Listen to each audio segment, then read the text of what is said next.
The Snow Queen, a tale in 7 stories. 4th story, The Prince and the Princess. The next time Zelda was forced to rest, a big crow came hopping across the snow in front of her. For a long time, he had been watching her and cocking his head to one side. And now he said, "Good Cody!" He could not say it any better, but he felt kindly inclined toward the little girl and asked her where she was going in the great wide world all alone. Zelda understood him when he said alone, and she knew its meaning all too well. She told the crow the whole story of her life and asked if he hadn't seen Kay. The crow gravely nodded and called, "Maybe I have. Maybe I have." "What? Do you really think you have?" The little girl cried, almost hugging the crow to death as she kissed him. "Gently, gently," said the crow. "I think that it may have been little Kay that I saw. But if it was, then he was forgotten you for the princess." "Does she live with the princess?" Zelda asked. "Yes, listen," said the crow. "But it is so hard for me to speak your language. If you understand crow talk, I can tell you much more easily." "I don't know that language," said Zelda. "My grandmother knows it just as well as she knows baby talk, and I do wish I had learned it." "No matter," said the crow. "I tell you as well as I can, though that won't be any too good." And he told her all that he knew. In the kingdom where we are now, there is an uncommonly clever she is. Well, not long ago, she was sitting on her throne. That's by no means as much fun as people suppose. So she fell to humming an old tune, and the refrain of it happened to run, "Why, oh why shouldn't I get married?" "Why, that's an idea," said she, and she made up her mind to marry as soon as she could find a sort of husband who could give a good answer when anyone spoke to him, instead of one of those fellows who merely stand around looking impressive, for that is so tiresome. She had the trump job to call together all her ladies in waiting, and when they heard that she had in mind, they were delighted. "Oh, we're like that," they said. "We were just thinking the very same thing." "Believe me," said the crow, "every word I tell you is true. I have a tame lady love who has the run of the palace, and I had the whole story straight from her." Of course, this lady love was also a crow, for birds of a feather will flock together. The newspapers immediately came out with a bottle of hearts and the initials of the princess, and you could read an announcement that any presentable young man might go to the palace and talk with her. The one who spoke best and who seemed most at home in the palace would be chosen by the princess as her husband. "Yes, yes," said the crow. "Believe me, that's as true as it is that here I sit." Men flocked to the palace, and there was much crowding and crossing, but on neither the first nor the second day was anyone chosen.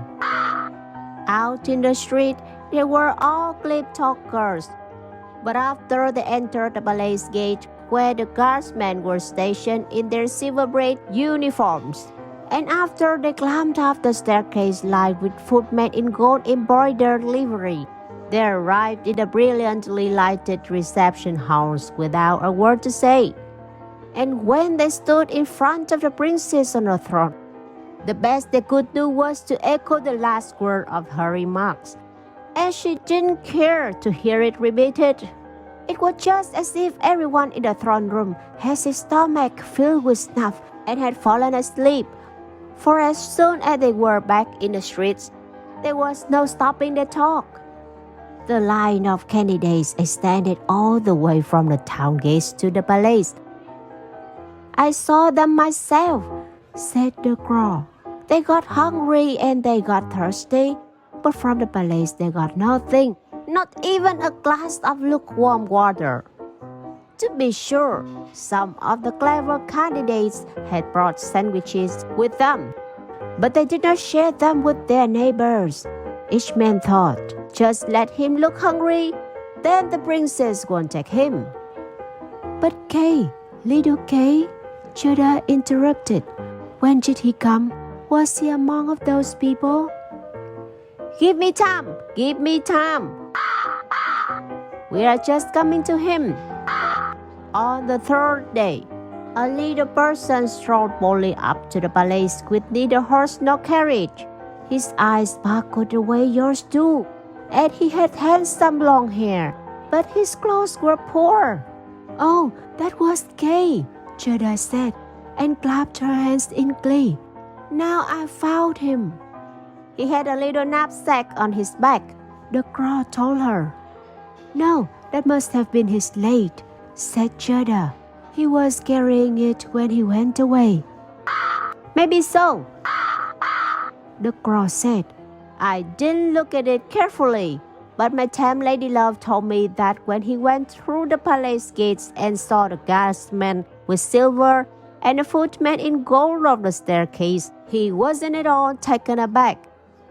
He nodded and he said to them, It must be very tiresome to stand on the stairs. I'd rather go inside. The halls were brilliantly lighted. Ministers of state and privy councillors were walking about barefooted, carrying golden trays in front of them. It was enough to make anyone feel solemn, and his boots creaked dreadfully. But he wasn't a bit afraid. That certainly must have been Kay, said Judah. I know he was wearing new boots. I heard them creaking in grandmother's room. Oh, they creaked all right, said the crow. But it was little enough he cared as she walked straight to the princess sitting on a pearl as big as the spinning wheel. All the ladies in waiting with their attendants and their attendants' and all the lords in waiting with their gentlemen and their gentlemen's men, each of whom has his page with him, were standing there, and the nearer they stood to the door, the more arrogant they looked. The gentlemen's men's pages, who always wore slippers, were almost too arrogant to look as they stood at the threshold. That must have been terrible, little Judah exclaimed. And yet Kay won the princess. If I weren't a crow, I would have married her myself. For all that I'm engaged to another. They said he spoke as well as I do when I speak my crow language. Or so my tame lady love tells me. He was dashing and handsome, and he was not there to court the princess, but to hear her wisdom. This he liked, and she liked him. Of course, it was Kay, said Judah. He was so clever that he could do mental arithmetic even with fractions. Oh, please, take me to the palace. That's easy enough to say. But how can we manage it? I'll talk it over with my tame lady love, and she may be able to suggest something. But I must warn you that a little girl like you will never be admitted. Oh yes, I shall, said Judah. When Kay hears about me, he will come out to fetch me at once. Wait for me beside the stile, the crow said. He walked his head, and off he flew. Darkness had set in when he got back. He said, My lady love sends you her best wishes, and here's a little loaf of bread for you. She found it in the kitchen, where they have all the bread they need. And you must be hungry. You simply can't get into the palace with those bare feet. The guardsman in silver and the footman in gold would never permit it. But don't you cry. We'll find a way. My lady love knows a little back staircase that leads up to the bedroom, and she knows where they keep the key to it.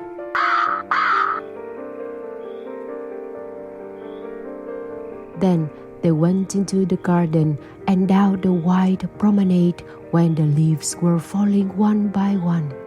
When, one by one, the lights went out in the palace, the girl led little Zelda to the back door, which stood ajar. Oh, how her heart did beat this fear and longing. It was just as if she were about to do something wrong. Yet she only wanted to make sure that this really was little Kay. Yes, truly, it must be Kay, she thought, as she recalled his sparkling eyes and his long hair. She remembered exactly how he looked when he used to smile at her as they sat under the roses at home. Wouldn't he be glad to see her? Wouldn't he be interested in hearing how far she had come to find him, and how sad they had all been when he didn't come home? She was so frightened, and yet so happy. Now they were on the stairway. A little lamp was burning on a cupboard, and there stood the tame girl, cocking her head to look at Zelda, who made the curtsy that her grandmother taught her. My fiancé had told me many charming things about you, dear young lady, she said. Your biography, as one might say, is very touching. Kindly take the lamp, and I shall lead the way. We shall keep straight ahead, where we aren't apt to run into anyone. It seems to me that someone is on the stairs behind us, said Zelda. Things burst past, and from the shallows of the wall there seemed to be horses with spindly legs and waving manes. And there were shadows of huntsmen, ladies and gentlemen on horseback. Those are only dreams, said the girl. They come to take the thoughts of their royal masters off to the chase. That's just as well, for it will give you a good opportunity to see them while they sleep. But I trust that you will show a grateful heart when you rise to high position and power. You've no need to say that, said the forest girl. Now they entered the first room, hung with rose-colored satin and embroidered with flowers. The dream shadows were flitting by so fast that Zelda could not see the lords and ladies. Hall after magnificent hall quite bewildered her until at last they reached the royal bedroom. The ceiling of it was like the top of a huge palm tree, with leaves of glass, costly glass. In the middle of the room, two beds hung with a massive stamp of gold. Each of them looked like a lily. One bed was white, and there lay the princess.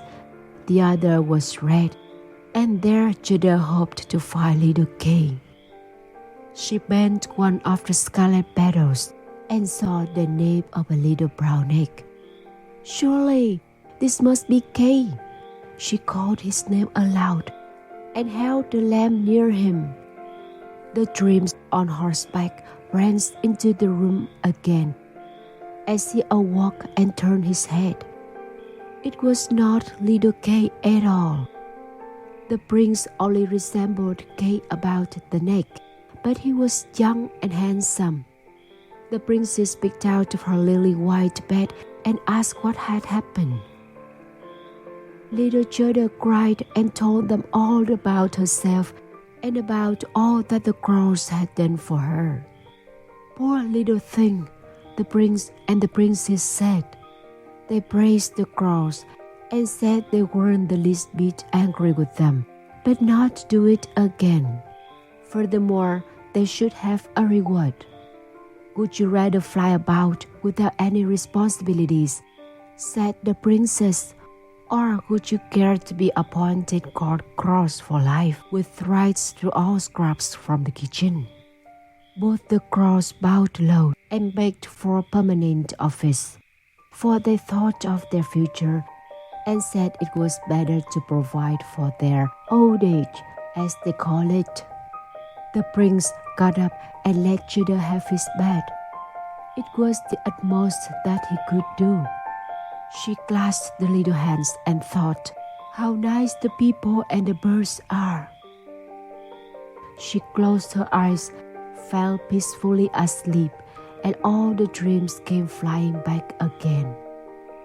They looked like angels, and they drew a little slate on which Kay sat.